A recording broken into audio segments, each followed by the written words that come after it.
chemistry textbook. Some of the freshmen on our hall were planning to crash an off-campus party at some Doctor of Philosophy's, but I wasn't invited because I was considered more than a little bleak in demeanor. Especially in the morning when you're on your way to Intro to 60s Counterculture and the New Left, you look so, afflicted. This, of course, was only Soo-jin talking. Soo-jin, whose face employed the same countenance for both anger and elation. I did my best to wave away this remark, as if it were nothing more than an unpleasant odor coming off a beaker or test tube. But then I did start to notice all kinds of unquestionably bleak things. For example, when Bethany brought people into her room for a Friday night Audrey Hepburn marathon, I was distinctly aware, at the end of breakfast at Tiffany's, unlike the other girls sitting on pillows, chain-smoking with tears in their eyes, I actually found myself hoping Holly didn't find Kat.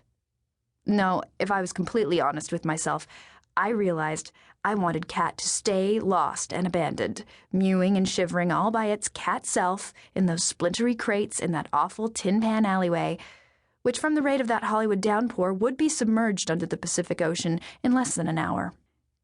This I disguised, of course, smiling gaily when George Peppard feverishly grasped Audrey, feverishly grasping Kat, who no longer looked like a cat but a drowned squirrel. I believe I even uttered one of those girly, high-pitched oohs in perfect harmony with Bethany's sighs. And that wasn't the end of it.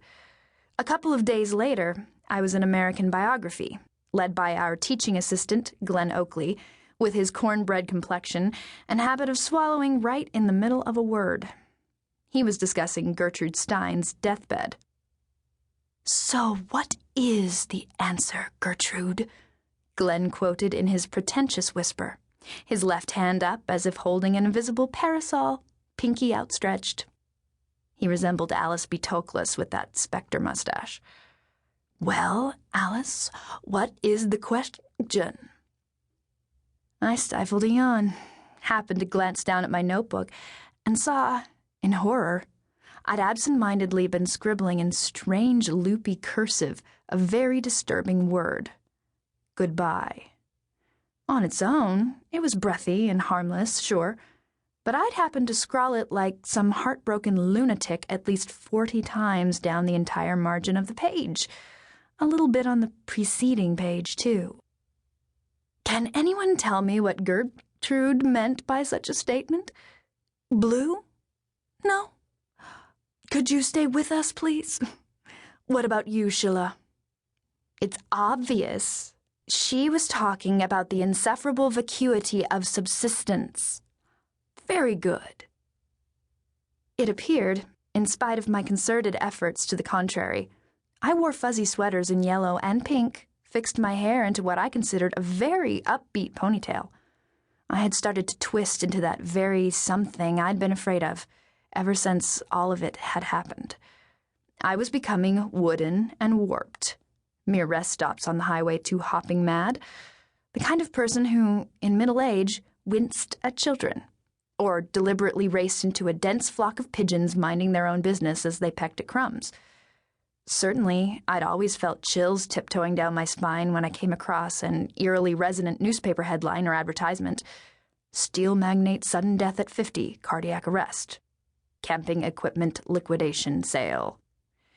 But I always told myself that everyone, at least everyone fascinating, had a few scars.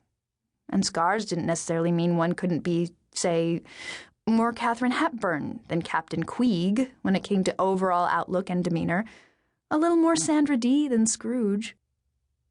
My gradual descent into grimdom might have continued unabated, had it not been for a certain startling phone call one cold March afternoon. It was almost a year to the day after Hannah died. "You," said Soo-jin, barely turning from diagram 2114.74, amino acids and peptides, to hand me the phone. "Hello? Hi. It's me. You're past." I couldn't breathe. It was unmistakable. Her low voice of sex and highways, equal parts Marilyn and Charles Kuralt. But it had changed. If once it had been sugared and crackly, now it was porridged.